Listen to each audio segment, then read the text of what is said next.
Olá, boa tarde todas, todos e todos.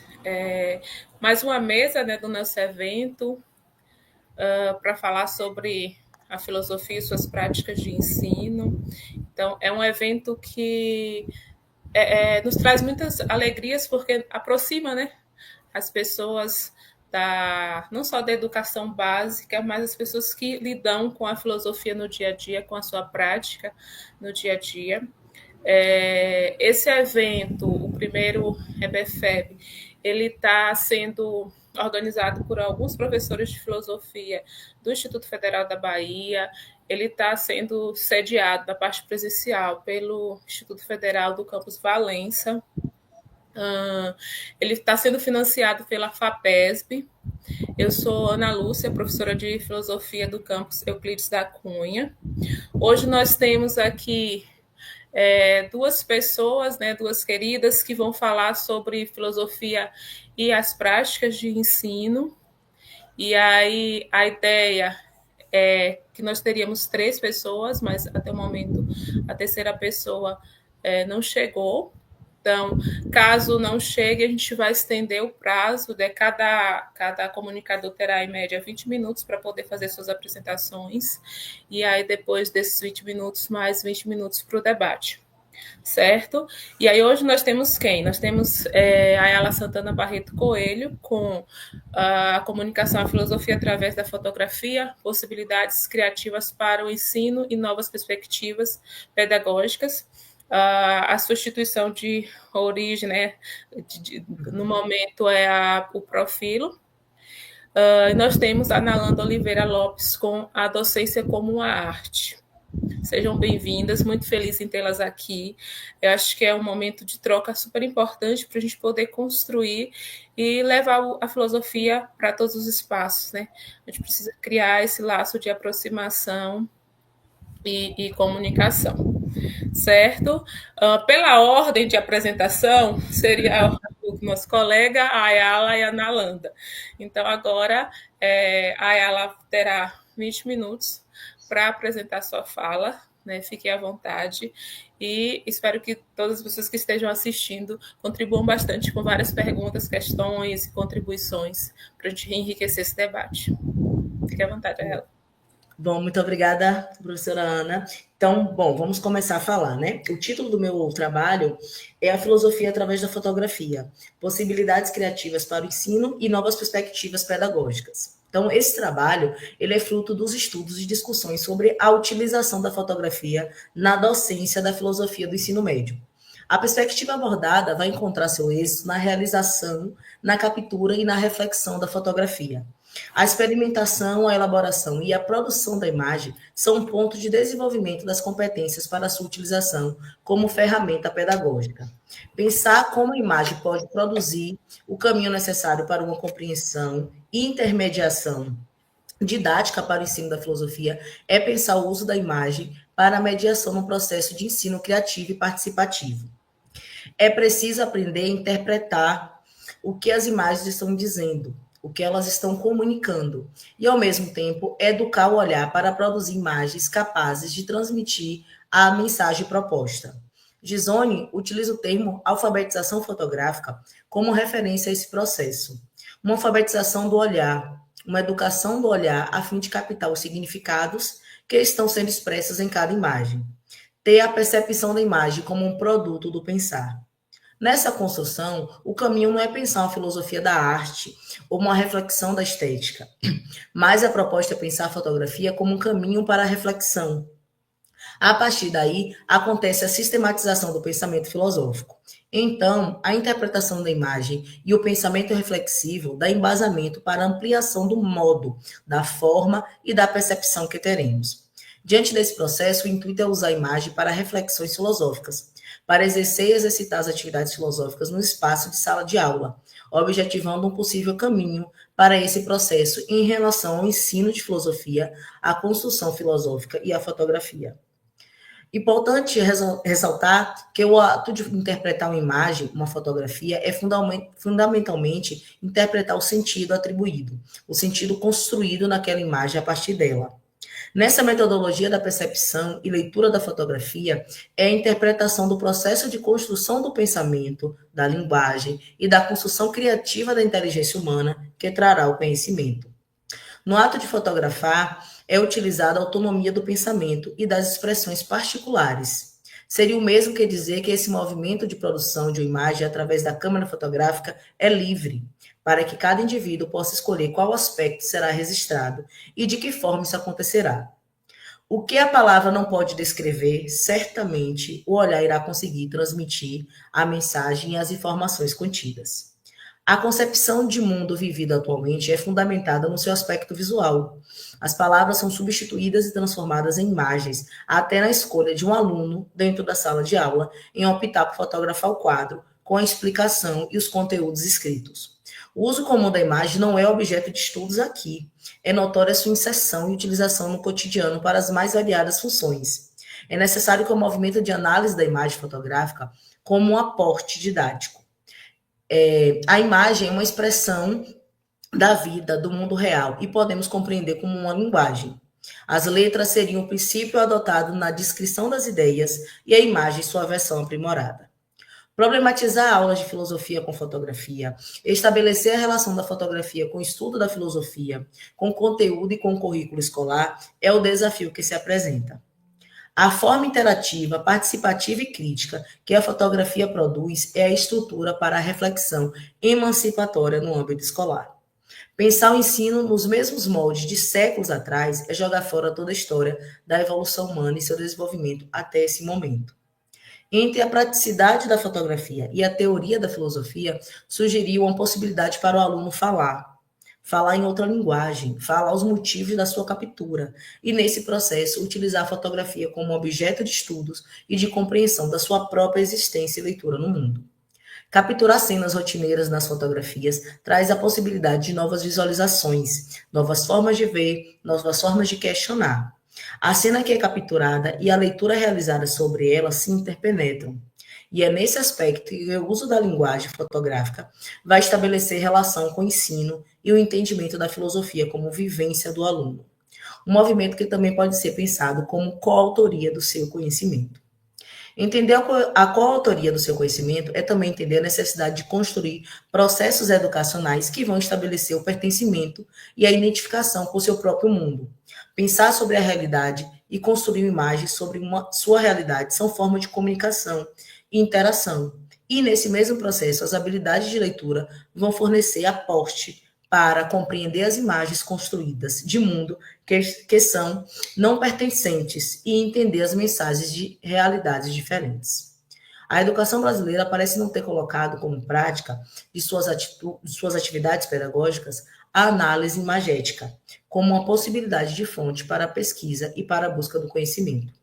O mundo passou por uma transformação visual, e isso tornou as distâncias perceptíveis e as outras realidades conhecidas, e não mais apenas imaginativas através da tradição da escrita ou da oralidade. O mundo passa a ser ilustrado, familiar e portátil, segundo Kosoy. A realidade de qualquer lugar é acessada através das fotografias publicadas e fatos são conhecidos através de uma imagem símbolo daquela situação. A leitura da mensagem visual nunca foi tão importante, e aprender ou ampliar a leitura crítica e analítica de uma fotografia é a chave para superar uma possível descrição aparente. Nessa perspectiva, surge a importância de se ler com imagens, ler com fotografias. Esse processo de leitura fotográfica precisa ser constituído como linguagem, e como toda linguagem, será aprendida e interpretada em forma de conhecimento.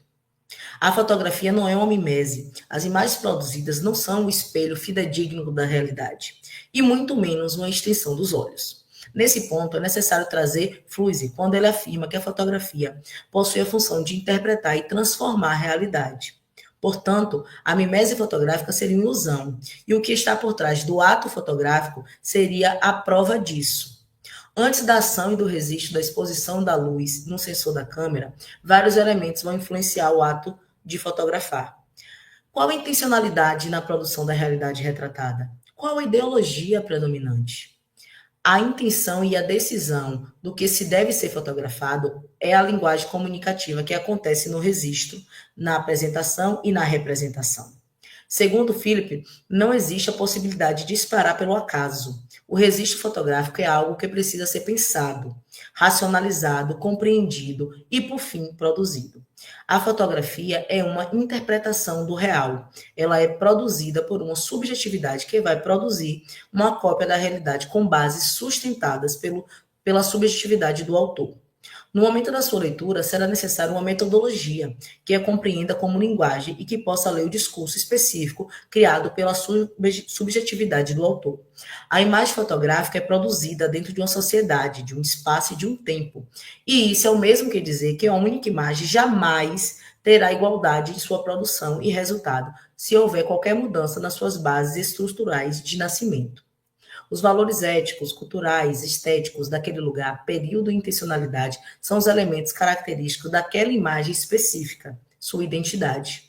E mesmo com todos os seus signos, linguagem e sua semiótica, a fotografia ainda é muito utilizada apenas como um mero aspecto ilustrativo, e chegando aos alunos dessa forma. O processo educacional não pode utilizar as imagens como algo despossuído de sentido. A imagem possui discurso próprio de formação, que será capaz de dialogar com a interpretação do leitor. Os elementos de composição das imagens vão construir significados e sentidos dentro da linguagem fotográfica. A decodificação dos códigos visuais existentes é o ponto fundamental para a compreensão da imagem. Enxergar algo é diferente de ver algo. E segundo Rubens Alves, o ato de ver não é natural, precisa ser aprendido. Essa reflexão traz a concepção visual que não é o sentido da visão, mas a percepção visual que vai trazer condição para visualizar o sentido da imagem. As informações contidas na sua concepção. A finalidade comunicativa da imagem é algo que precisa ser lida e entendida, e essa compreensão não é algo inato, natural ao ser humano, e por isso precisa ser aprendida. Podemos analisar esse processo como uma construção de uma nova habilidade, que precisa ser ensinada e exercitada, para assim fazer parte do movimento diário de ver. No processo de alfabetização da língua portuguesa, aqueles que se apresentam no momento de aprendizagem são apresentados as letras, as junções, as formas, as regras e a formação das palavras, com o objetivo de conhecimento e domínio dos códigos da linguagem. Na alfabetização visual, essas fases também terão que acontecer. As imagens possuem intencionalidade, um objetivo gerador e uma função. Geram um dado, um conhecimento que será transmitido para produzir ou modificá-lo junto com a percepção de mundo. A imagem fotográfica representa uma visão de mundo, de ideias e de conhecimento. A compreensão da realidade social é mais um aspecto que passa a existir com a alfabetização fotográfica. Além dos elementos de composição, a linguagem imagética é lida com a compreensão, com a leitura de uma pessoa alfabetizada fotograficamente. As imagens são vistas e consumidas, e sua importância na sociedade contemporânea é inegável. Elas comunicam, transmitem mensagens e são lidas em todos os lugares. A linguagem visual é formada de comunicação dominante dessa sociedade.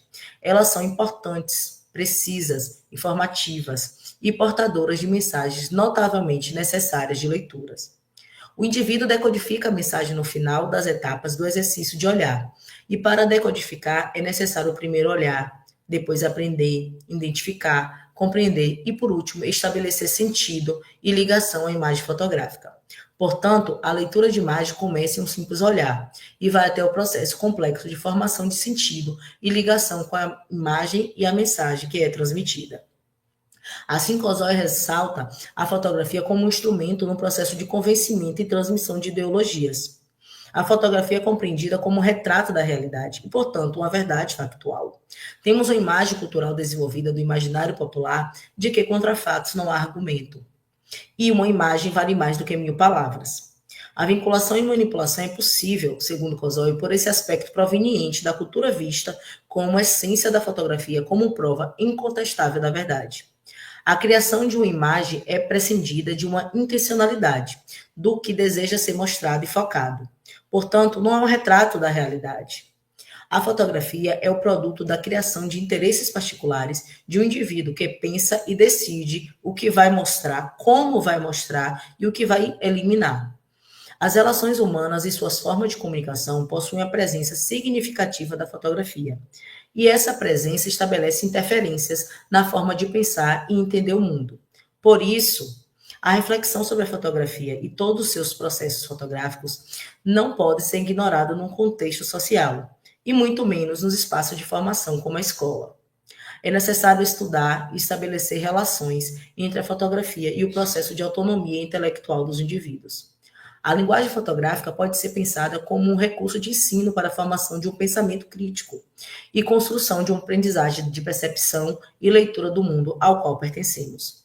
Problematizar a fotografia como ponto de partida para debates filosóficos e estabelecer a imagem e sua presença no contexto escolar como ponto central para um fazer filosófico com a fotografia, construção de conceitos, categorias interpretativas e reflexão filosófica no estudo da filosofia e em sua construção. Quando o aparelho cultural do cotidiano, como o celular, e mais propriamente dito, a sua câmera fotográfica, é utilizada como caminho ou ponte para a interação, e o contato de uma fonte de conhecimento construída e bem fundamentada como a filosofia, temos a possibilidade de despertar o olhar do aluno sobre o mundo, sobre sua própria existência e sobre a sociedade pertencente. Esse processo leva o aluno a ser participativo no seu próprio processo de aprendizagem e emancipação, uma atividade de construção do conhecimento e de leitura de mundo. Precisa ter relação com o indivíduo, precisa ter sentido. Obrigada.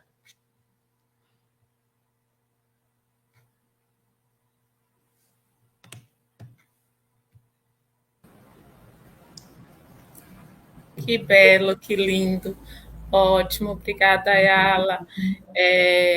Tem algumas questões, mas vamos passar para a Nalanda, e aí depois disso a gente faz os questionamentos, certo?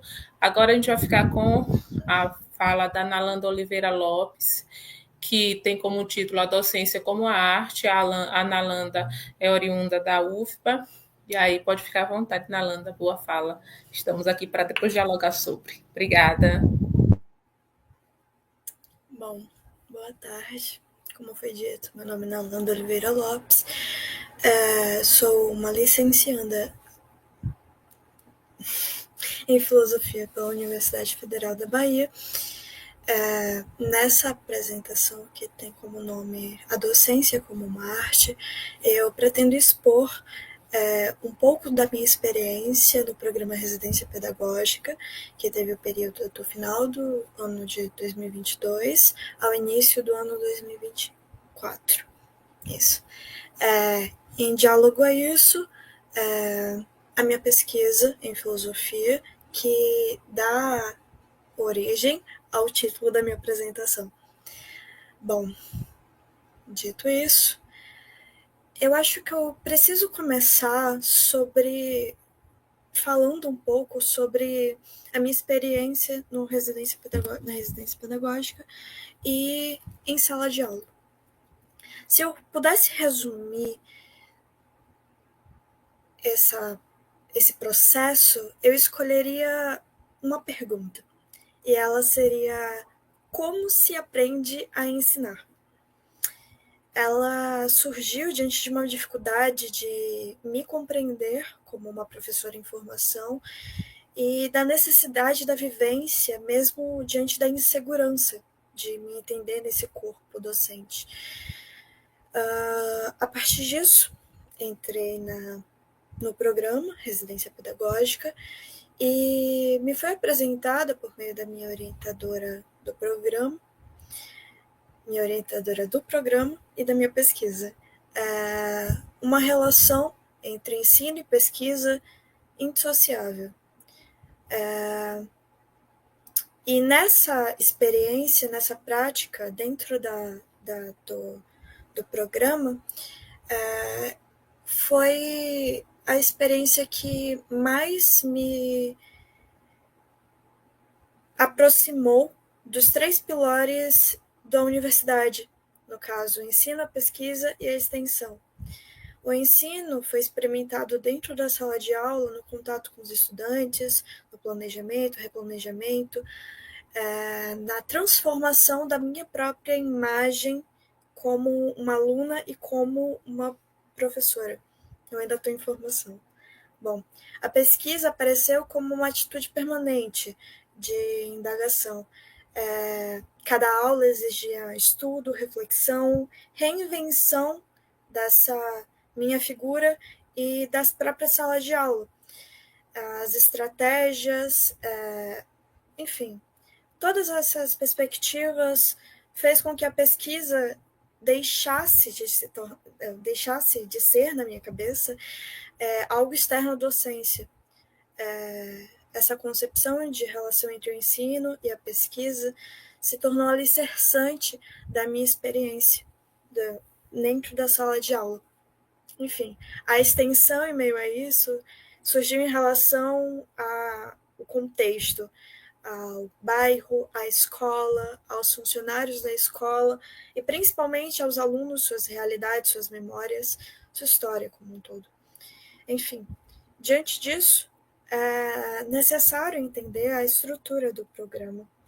O programa se dividiu, por orientação da professora, em 3 períodos: o de observação, o de coparticipação e o de regência. A observação tinha uma relação um pouco mais passiva com a sala de aula. Posso dizer assim, mas é apenas forma de falar, considerando que ativamente estava em relação com os alunos, com o professor, observando o movimento dentro da sala, observando a constituição daquele corpo. A coparticipação, havia uma troca por um momento de lugar entre eu e o preceptor, onde eu tinha um lugar para falar ali, mas ainda uma passagem muito tímida, até que chegou um período da regência, onde eu tinha insegurança, muitas dúvidas sobre a minha própria imagem dentro daquela sala, mas que por meio da minha relação com a pesquisa, com os meus colegas de turma, com os alunos da escola, consegui desenvolver um pouco mais cuidado com essa possibilidade. Bom, dito sobre essa experiência, sobre a estrutura do programa, eu falo um pouco como surge o título da minha apresentação e como ela se relaciona com essa perspectiva de vivência, essa vivência na sala de aula. Bom, eu estudo o conceito de harmonia na obra Banquete de Platão, com ênfase na fala do Eryxímaco, que é um médico. No seu discurso, ele tenta expor como Eros, o amor, aparece no mundo. Ele fala que Eros é duplo e existente em todas as coisas. E a partir das artes, a arte da medicina, da música, da astronomia e as artes sacerdotais, ele explica como essa performance erótica acontece no mundo. Ele, a partir desse aparecimento, como as artes da medicina, como o médico, principalmente, consegue intervir e atuar nessa realidade. Dito isso, é definido, explicado por Eryxímaco, que o médico não atua sobre apenas o corpo, mas o entende em um contexto, entende em como o ambiente, como as práticas, como os hábitos, como até mesmo a água que ele consome, influencia na constituição do corpo.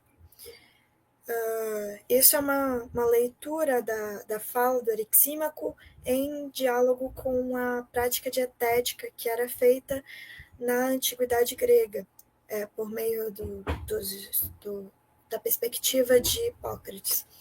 Bom, dito isso, eu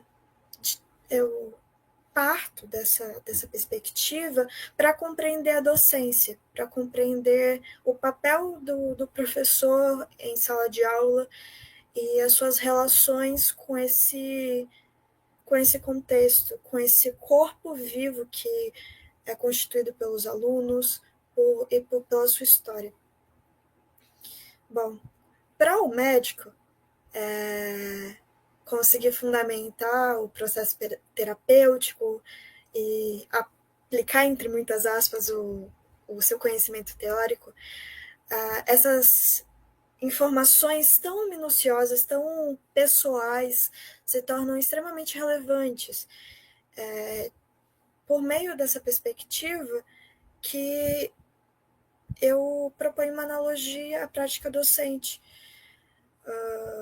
onde o professor não se limita ao conteúdo e ao que ele sabe, mas em como a perspectiva interna, as relações internas da sala de aula, como as opiniões, os pensamentos, as construções elaboradas pelos alunos sobre as problemáticas, que não surgem de forma separada desse aparecimento no mundo, conseguem emergir dentro dessa relação entre o professor e o aluno, entre o conteúdo, entre todos os afetos possíveis na sala de aula. Bom, dito isso, a prática docente é entendida como reformulação, como reajuste. O professor é aquele que sempre se reinventa, pelo menos essa é a perspectiva que eu parto. Reinventa a sua visão sobre educação e se entende em uma perspectiva de dentro de um processo, de dentro de uma transformação viva. O corpo está sempre em movimento, seus constituintes sempre em movimento, e a relação entre eles faz aparecer esse mundo, esse contexto, essa sala de aula, essas opiniões. E por meio dessas opiniões, a mediação do professor se torna necessária, se torna relevante para que não apenas os alunos consigam aprender, mas que nós, como docentes, possamos nos compreender como aqueles que estão em um processo de formação também, nos entender continuamente como alunos. Bom, pelo menos essa é a sugestão, essa é a base que eu formulo por meio do diálogo entre a minha pesquisa, entre essa base teórica que fala sobre as práticas e interferências com o mundo, e como seria possível visualizar isso por meio da docência, essa prática tão humana e tão relacionada a todas as nossas vivências. Bom, entendida longe de ser uma aplicação de saberes, mas um território onde o saber, a imagem do docente, a imagem do aluno, e quem sabe uma reinvenção desses papéis, onde tudo isso está em constante transformação, mas não deixa de ser necessária. Bom, é isso. Foi um pouco breve na minha exposição, mas podemos continuar o diálogo se tiver perguntas. Obrigada, Nalanda, foi ótimo. Eu acho que agora a gente tem tempo, né, para poder dialogar, para poder trazer algumas questões, e vocês também colocarem questões. A ideia é a gente pensar essa prática do ensino, né? E aí vocês trouxeram 2 recortes que me faz pensar como se reinventar em sala, né? Que é o que a ela traz com relação à fotografia, né? Como a gente pode utilizar essa fotografia para despertar também no nosso aluno esse olhar para a filosofia. E aí uma outra coisa que a Nalanda trouxe, que eu achei que é super importante, é pensar as relações internas, né? E aí ela diz que pensa tantas relações internas e como ela vai se desenvolvendo, vai ser emergindo ali no processo entre o professor e o aluno, mas também a comunidade, né? A comunidade escolar também tem esse papel super importante.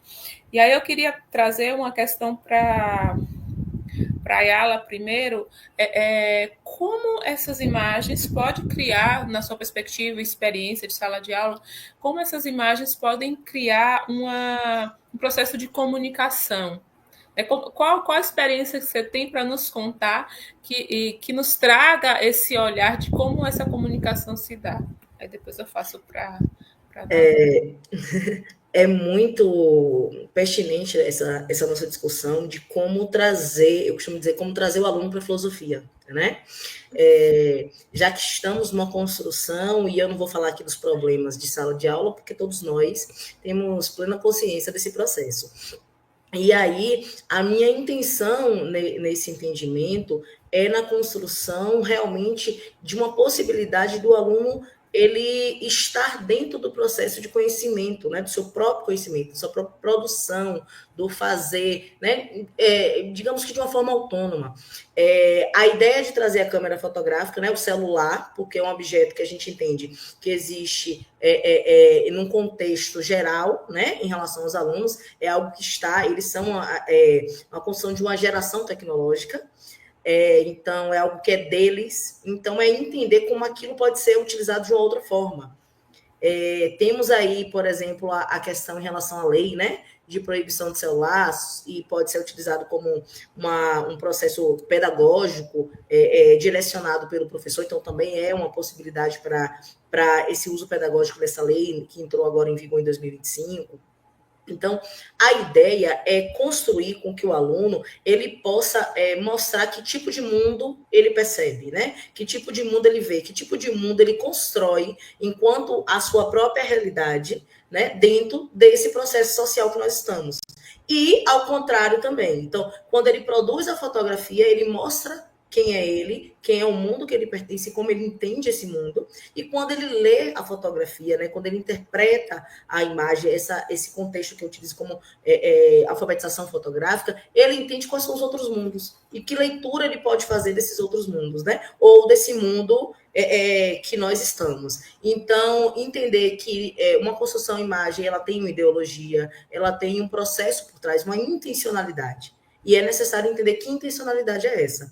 Né? Eu costumo dizer que, por exemplo, se eu pego uma maçã e eu dou para um aluno ou para um grupo, né, de alunos, para uma sala de aula e peço fotografe essa maçã, a gente não vai ter as mesmas fotografias, mesmo sendo o mesmo único objeto. Por quê? Porque o aluno vai fotografar de forma micro, outro de forma macro, né? A proporção ou as perspectivas de baixo para cima, de cima para baixo, ou o aluno vai querer, por exemplo, cortar essa maçã e fazer uma imagem do contexto do interior dessa maçã. E isso tudo é uma leitura de percepção de mundo, de como eu me vejo, como eu me encontro nesse mundo, como eu me entendo como ser desse mundo e como eu entendo o mundo. Então, essa produção, tem uma parte desse texto que ele fala sobre a prática, né, que é a fotografia como sendo algo prático e a filosofia como algo teórico. Então, acho que é esse limite entre as duas, é unir, né?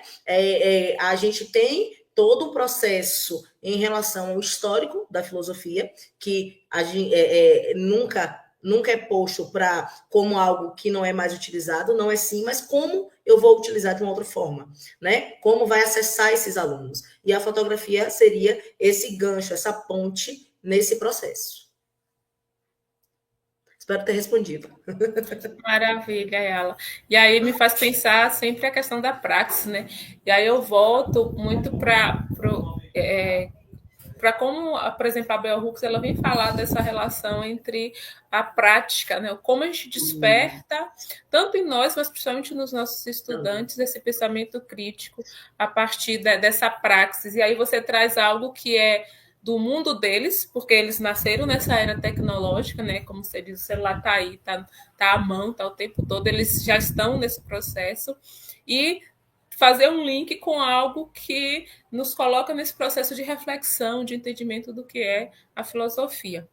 Eu vou fazer uma questão para a Nalanda e aí depois a gente continua com outras questões.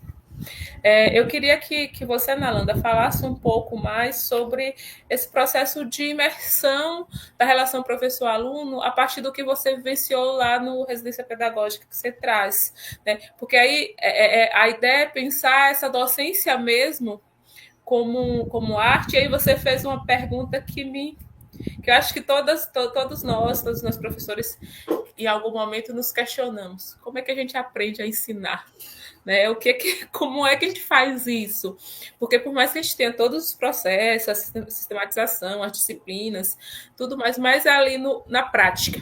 Como é que a gente desenvolve esse processo de aprendizado? Eu queria que você desenvolvesse um pouco mais sobre isso. Tem algo curioso, é que, como eu disse, eu estudo uma obra de Platão, certo? Essa é uma das perguntas que volta e meia aparece nos diálogos, em como é possível aprender a ensinar, como é possível... tem como ensinar alguém a ensinar? Como é que é isso? O que é que acontece? Bom, posso dizer que até mesmo essa é uma perspectiva um pouco inocente da sala de aula. Ambas possuem muito mais experiência do que eu. Mas dialogo um pouco com as expectativas que eu tive ao entrar no residência pedagógica e ao entrar no curso de licenciatura. Quando a gente vivencia a sala de aula, uma perspectiva de aluno, às vezes a gente deixa de visualizar o que está acontecendo, as dinâmicas que estão acontecendo no corpo da sala. E a gente é levado a pensar sobre isso quando é nossa vez de estar nessa relação, de forma um pouco mais ativa. Porque, querendo ou não, apesar de todas essas reflexões sobre como trazer para o interno da sala esses problemas, abranger essas questões por meio das vivências, dos pensamentos, das opiniões dos alunos, normalmente eles se veem também como esses de eu estou aqui para você me ensinar. Embora eles tenham muito a dizer. E ainda que a gente fale muito sobre isso de o papel do professor, o papel do aluno, como reinventar essas relações, é ainda muito novo, é ainda muito novo não apenas para nós, mas para eles, já que há um sistema que se faz dessa forma atualmente. Então, uma expectativa que eu tinha quando eu entrei no residência, talvez a falta da expectativa de eu não sei como eu vou me posicionar, em quem eu vou me espelhar para ser professora. Sempre emergia a necessidade de eu partir do outro para conseguir compreender o meu papel ali. Então, esse movimento de trazer o problema para o interno aparece tanto na sala de aula quanto na minha figura.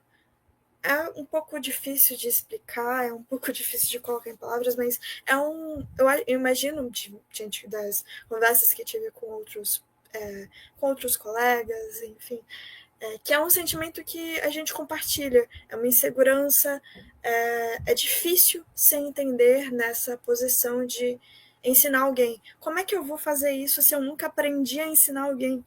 Como é que... Bom, então, assim como eu trouxe para essa exposição, normalmente eu começava as aulas com uma pergunta. Tipo, não com a exposição do conteúdo, mas uma pergunta, um contexto, uma situação. E a partir disso, eu perguntava sobre não apenas uma perspectiva de forma abrangente, tipo, o que você acha disso? O que você acha do que é política, do que é ética, do que é do que são essas coisas. Eu comecei de uma forma muito impositiva, talvez, trazendo conteúdo e reproduzindo o que me falaram, reproduzindo o que eu li, reproduzindo essas concepções. E por alguns instantes, na verdade muitos instantes, eu me deparei com as faces dos alunos se perguntando o que eles estavam fazendo ali, o porquê que eles estavam escutando aquilo. Então, eu senti necessidade de inverter as coisas, de pensar em como esses problemas que não surgiram do nada, de como essas discussões que não foram fruto da cabeça de ninguém, do absolutamente nada, não surgiram a priori, mas no fundamento deles, no contexto em que elas precisavam ser dialogadas, no contexto que elas precisavam aparecer. E estamos em uma época que a filosofia se torna muito necessária, embora sob a perspectiva de muitos, muito dispensável. Esses assuntos já foram discutidos, embora nunca tenha um ponto final. E esse é sempre o problema. Por que eu estou estudando isso se você não tem resposta? Se muitas outras pessoas já pensaram sobre isso? O que eu estou fazendo nessa sala de aula? E, como eu disse, está muito interligado à minha imagem, como eu me vejo como docente, como eles se veem como alunos, como eles se veem nesse contexto e como eu me constituir nesse contexto. Bom, eu não sei se eu respondi a pergunta, mas acho que eu posso colocar nessas palavras.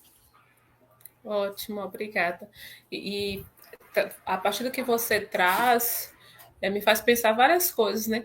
Porque, por exemplo, por mais que determinados assuntos nos pareçam, e as pessoas repetem isso, né? Já estão aí, já foram falados, já foram discutidos. Quando a gente se vê diante, por exemplo, de uma turma que nunca teve o contato com a filosofia, e aí a gente consegue lançar isso a partir de um questionamento como esse que você traz, sai tanta coisa bacana que a gente não tinha parado para pensar, e eles nos ensinam Sim. tantas coisas que a gente se questiona por que eu não tinha pensado nisso antes. É porque é uma outra geração, né? A gente pergunta por quê? O que eu não consegui visualizar, mas é porque eles enxergam de outro modo, né? Eles conseguem visualizar a partir de outras perspectivas que a gente, talvez no dia a dia, na correria, ou então, às vezes até no automático, como a gente tem vivido, infelizmente, a gente não tinha pensado. Então, é muito bacana pensar esse link entre o que seria esse processo do ensino e do aprendizado. Vocês querem fazer perguntas uma para outra, comentar uma outra? Querem trazer algo mais? Eu queria só fazer um comentário, não queria fazer pergunta, não. Ó, em relação a esse, enquanto você falava, eu ficava pensando, né? A gente vai inclusive, colocando as nossas práticas em xeque. Né? E aí eu pensando nisso, em como é difícil. E eu, inclusive, penso que todo ano, né, todo ano letivo, a gente tem uma nova construção de ensino, porque a gente está com outras pessoas, né? Outras realidades. E aí, todo ano é uma construção. Então, aquilo que deu muito certo esse ano pode ser não vou dizer uma tragédia, mas algo que não vai alcançar, não vai acessar os meninos, né? Então, isso é um processo. Então, eu acho que esse fazer em relação ao aprender, a ensinar, eu acho que é um processo que a gente vai ter que ir lidando a todo o nosso processo em relação ao ensino, porque como a sociedade ela vai mudando, né? O corpo dessa sociedade vai mudando também. E aí a gente tem alunos, por exemplo, hoje a gente tem uma estrutura de para que eu estou na escola? Né? Qual sentido que faz isso aqui? Eu estou vindo só pela ajuda, né? Pelo incentivo do governo, por exemplo, à manutenção dos alunos na sala. Eu estou vindo só pelo dinheiro. Isso são falas que eu escuto. Né? Então, assim, como você acessa um aluno que ele já interpretou e internalizou que a educação para ele não serve? Né? Ou que aquela educação ela não faz nenhuma mudança prática na sua vida, no seu contexto, entende? Então, eu acho que esse fazer, esse processo é um processo que ele vai percorrer toda a nossa existência educacional. Concordo super. Eu acho que a gente vai se reinventar todos os dias, senão a gente acaba não fazendo aquilo que seria, acho que o mínimo, né, para o desenvolvimento do que é esse conhecimento. Tem uma pergunta aqui para a Nalanda, da Ana Paula Carvalho.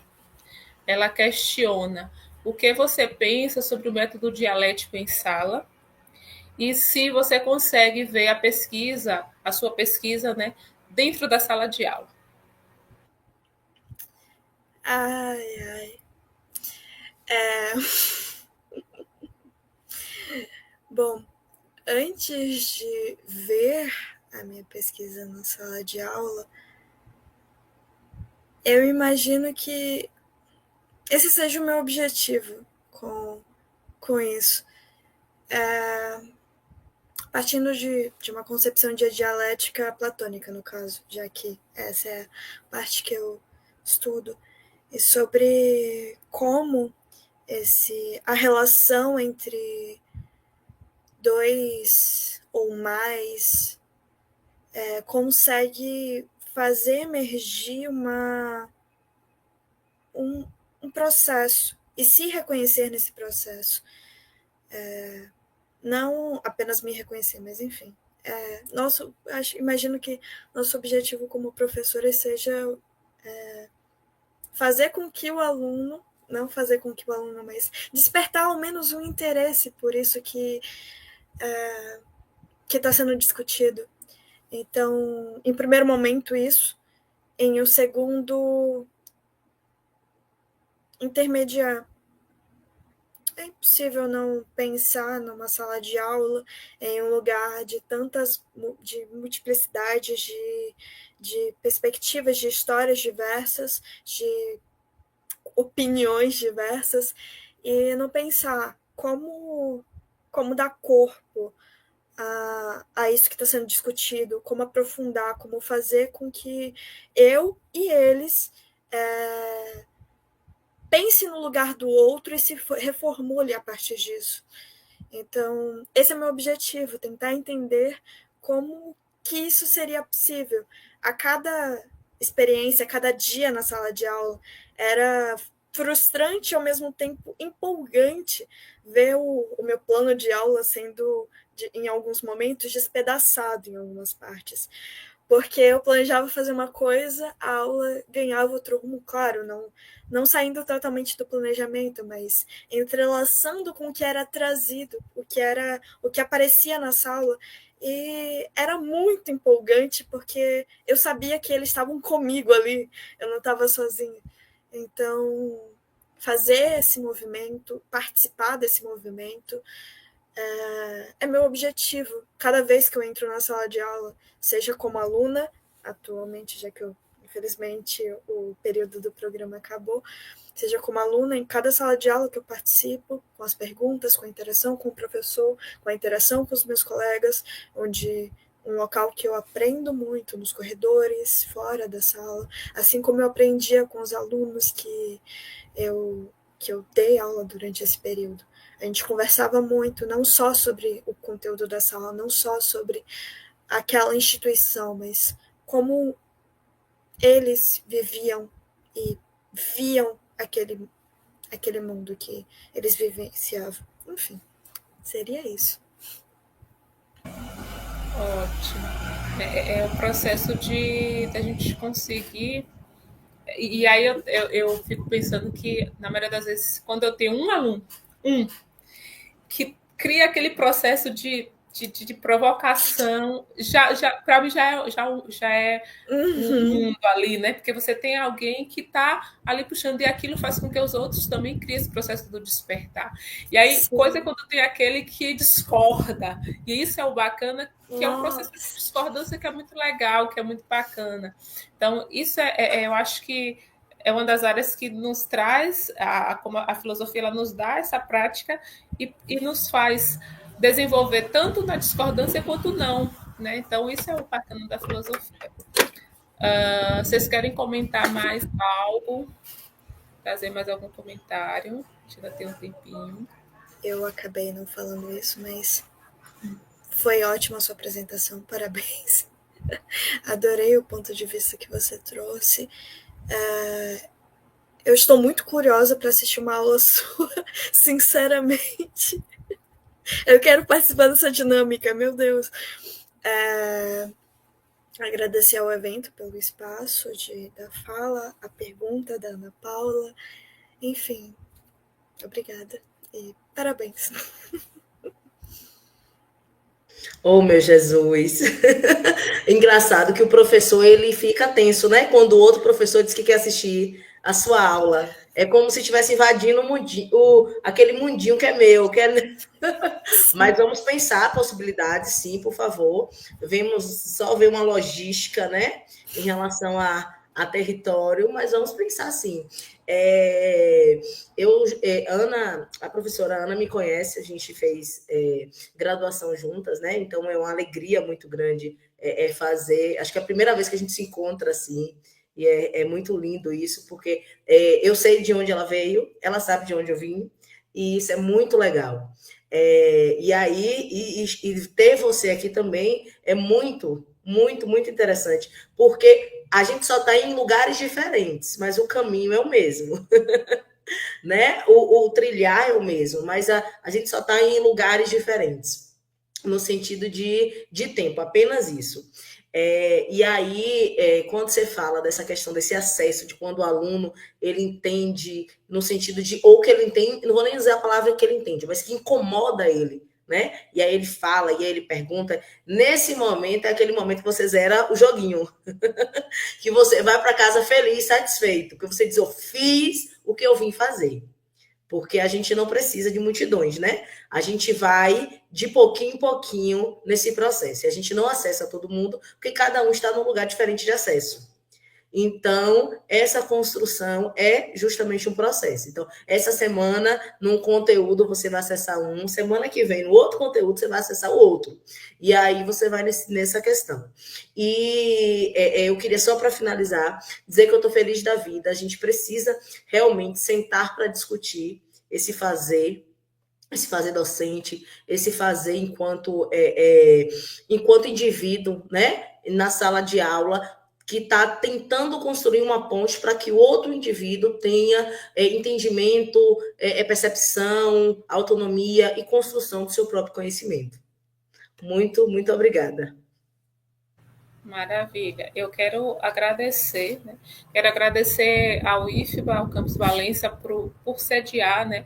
A FAPESB por nos possibilitar, com a ajuda de custo, a fazer esse evento, que a gente consiga fazer outros e alcançar outros locais, para que a gente consiga trazer essa filosofia na educação básica, essa prática, para o nosso dia a dia, não só na sala de aula, mas que a gente consiga dialogar com os pares e levar isso para os mais variados locais. Quero agradecer a vocês. A fala de vocês foi muito enriquecedora e me faz pensar todo dia como ser aquela professora ou aquela pessoa que consegue, pelo menos, acessar uma pessoa a cada vez.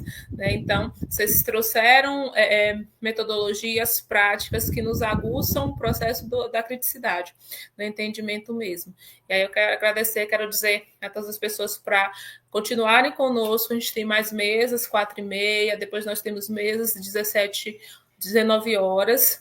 Aí amanhã a gente tem uma parte presencial em Valença, que é à tarde, mas à noite a gente tem a mesa de encerramento, né, que está muito rica também, e que a gente consiga levar esses diálogos para além do evento, né, para o nosso dia a dia, que a gente consiga trazer, chamar a atenção das pessoas para a importância da prática filosófica nas nossas vidas. Muito obrigado, né?